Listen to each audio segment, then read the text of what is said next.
திருச்சி கிழக்கு தொகுதி. ஸோ நிறைய பேர் இடத்துல பார்த்தீங்கன்னா திருச்சி தொகுதியில் லாரன்ஸ் மாஸ்டர் நிற்கிறாரு. நிறைய பேர் அண்ணா நீங்கள் வாங்கண்ணா, நீங்கள் வந்தால் நாங்கள் ஓட் போடுறோண்ணா, வெல்கம்ண்ணா இதெல்லாம் சொல்கிறீங்க. நான் ஷூட்டிங் போகிற இடத்துல நான் ஏதாவது ஆஃபீஸ் போனால் கூட வாங்க எம்எல்ஏ சார் திருச்சி தொகுதியில் நிற்கிறீங்களா, எல்லாரும் சந்தோஷமாக கூப்பிட்டீங்க, அன்பாக கூப்பிட்டீங்க. உங்கள் அன்புக்கு எல்லாருக்கும் நன்றி. பட் அது எது தர்மம்னு ஒன்று இருக்குல்ல, என் மனசில் இருக்குதான் நான் இன்றைக்கி சொல்லிடுறேன். நான் திருச்சி தொகுதியில் நான் வந்து நிற்கணுமா, இல்லை விஜய் சார் எப்போது ஹீரோ ஆனாரோ அப்போத்துலேருந்து ஒருத்தர் போஸ்ட் ஓட்டியிருப்பார்ல, அதுக்கப்புறம் அவர் அரசியல் ஸ்டார்ட் பண்ண அப்புறம் அந்த அரசியலுக்காக உழைச்சிருப்பாங்கல்ல, அவர் ஆரம்ப ஸ்டேஜ்லேருந்து வந்தவங்களாம் இருப்பாங்க, அவங்க வரணுமா நான் வரணுமா? விஜய் சார் வீட்டில் இன்னும் எத்தனை பேர் திருச்சிக்காக வெயிட் பண்ணிகிட்டு இருக்காங்களோ நம்மளுக்கு என்ன தெரியும்? அது விஜய் சார் டிசைட் பண்ணணும். விஜய் சார் யார் நிற்க வைக்கிறாங்களோ யார் வேணாலும் ஜெயிப்பாங்க. ஏன்னா விஜய் சார் முகத்துக்கு தானே ஓட்டு விடுது. ஸோ அந்த இடத்துல போய் நான் போய் நிற்கிறதுன்றது அது தர்மமே இல்லைல்ல. யாரோ ஒருத்தர் விதை போடுவாங்க, அங்கே செடி முளைக்கும், அதுக்கு வேலி கட்டுவாங்க, அதை பாதுகாப்பாங்க, ஒரு மரம் ஒன்று வரும், அந்த மரத்தில் ஒரு பழம் வரும், அந்த பழத்தை நான் எடுத்து சாப்பிட்ணுமா விதை போட்டவங்க சாப்பிட்ணுமா? ஒரு வேளை நம்ம போய் சேரணும்னா எப்படி தெரியுமா சேரணும்? ஃபஸ்ட்டு உறுப்பினராக போய் சேரணும். உறுப்பினராக சேர்ந்து அந்த கட்சிக்காக 3 வருஷம் உழைக்கணும், 4 வருஷம் உழைக்கணும்.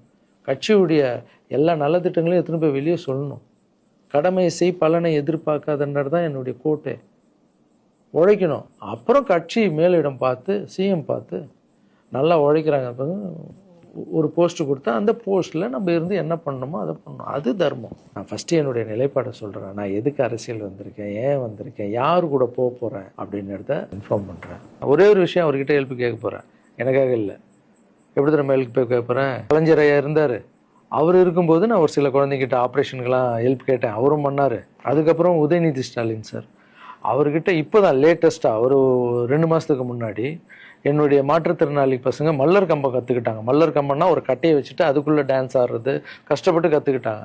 அவங்களுக்கு ஷோஸ் எல்லாம் வேணும்னு அவர் நம்பர் என்கிட்ட இல்லை, கேட்டு வாங்கி ஒரு வீடியோ அனுப்பிவிட்டேன், அவ்வளோதான். அவர் என்ன பண்ணார்னா ஸ்டாலின் சார் சிஎம் சாருக்கு இதை அனுப்பி கேட்டு ஒரு வாரத்தில் சிஎம் சார் முன்னாடி ஆட வச்சுட்டாங்க. ஸோ அவங்கெல்லாம் அப்படி பண்ணியிருக்காங்க.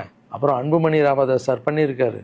நிறைய குழந்தைங்க ஆப்ரேஷன், அவர் ஹெல்த் மினிஸ்டராக இருக்கும்போது, நீங்களே நடிகராக இருக்கும்போது நான் ஒரு குழந்தைய கூப்பிட்டு வந்தேன், நீங்களே உங்கள் சொந்த காசை போட்டு ஆப்ரேஷன் பண்ணி அந்த குழந்தைய காப்பாற்றி கொடுத்து, நடிகராக இருக்கும்போதே ஒரு குழந்தைய காப்பாற்றிங்க, இப்போ சிஎம் ஆகிட்டீங்க, தைரியமாக அந்த உரிமையோடு கேட்பேன். ஒரு 1000 குழந்தைங்க பண்ணு, 1000 என்ன நீங்கள் நினச்சா என்ன வேணால் பண்ணலாம் உங்கள் மினிஸ்டர்ஸ் கிட்ட சொல்லி.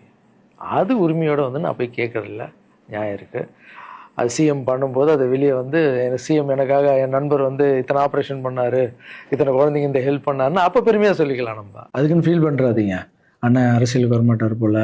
திருச்சி கிழக்கில் தான் நிற்கலன்னு சொன்னேன், அதுதான் தர்மம் இல்லைன்னு சொன்னேன், வேற எங்கேயும் நிற்கலன்னு சொல்லல. நிற்போம் பொறுமையாக, அடி மேலே அடி எடுத்து வச்சு அவசரப்பட்டு என்ன இது சீக்கிரம் வாங்கலாம் அப்படின்னு சொல்கிறாங்க. என்ன காய்கறி கடையாக போய் வாங்குறதுக்கு? இவ்வளோ நாள் நம்ம உழைச்சி காப்பாற்றி வச்ச பேரெல்லாம் ஒருத்தருக்கு போய் சரண்டர் பண்ணிவிட்டு அவங்களுக்காக உழைக்க போகிறோம்னா அங்கே நம்மளுக்கு சீட்டு வேணாம், எதுவும் வேணாம், மரியாதை. எங்கே நம்மளுக்கு மரியாதை நல்லா கிடைக்குதோ, யார் கூட போய் சேர்ந்தால் மக்களுக்கு நல்லது நடக்குமோ எல்லாம் திங்க் பண்ணி அழகாக பண்ணுவோம். ஏதோ ஈஸியாக கிடைக்குதுன்னு எம்எல்ஏ சீட்டில் வந்து உட்காந்துக்கிட்டு, இல்லை மினிஸ்டர் சீட்டில் உட்காந்துட்டு பதவி அனுபவிக்கிறதுக்காக வருவானா, என் சுயநலத்துக்காக வரேன்னா, இல்லை மக்கள் பின்னாடி வந்து நிற்கிறேன்னா, மக்கள் பிரச்சனைக்காக நான் வரேன். மக்கள் பிரச்சனைக்கு வர்றது தானே இங்கே கரெக்டான ஒரு விஷயம். இப்போ ஏதோ ஆசைக்கு ஏதோ கூப்பிட்றாங்க, அப்போ நம்ம போயிட்டு பதவியை அனுபவிக்கலான்றது தப்பு இல்லைங்க. அதுதான் என்கிட்ட ஆல்ரெடி இருக்கேன், நான் சந்தோஷமாக தானே இருக்கேன், என்கிட்ட எல்லாமே இருக்கேன். மக்கள் பிரச்சனைக்காக நம்ம வந்து எங்கே போகணும், யார் கூட போகணும், எப்படியாப்பட்ட அரசியலை கையில் எடுத்தால் மக்களுக்கு நல்லது நடக்கும்ன்றத நல்லா திங்க் பண்ணி பொறுமையாக நானே உங்களுக்கு இன்ஃபார்ம் பண்ணுறேன். 2 படம் போயிட்டு எவ்வளோ சீக்கிரம் சொல்ல முடியுமோ நான் உங்களுக்கு சொல்கிறேன். தேங்க்யூ. சர்வீஸ் இஸ் காட் மாற்றம், சேவையே கடும்.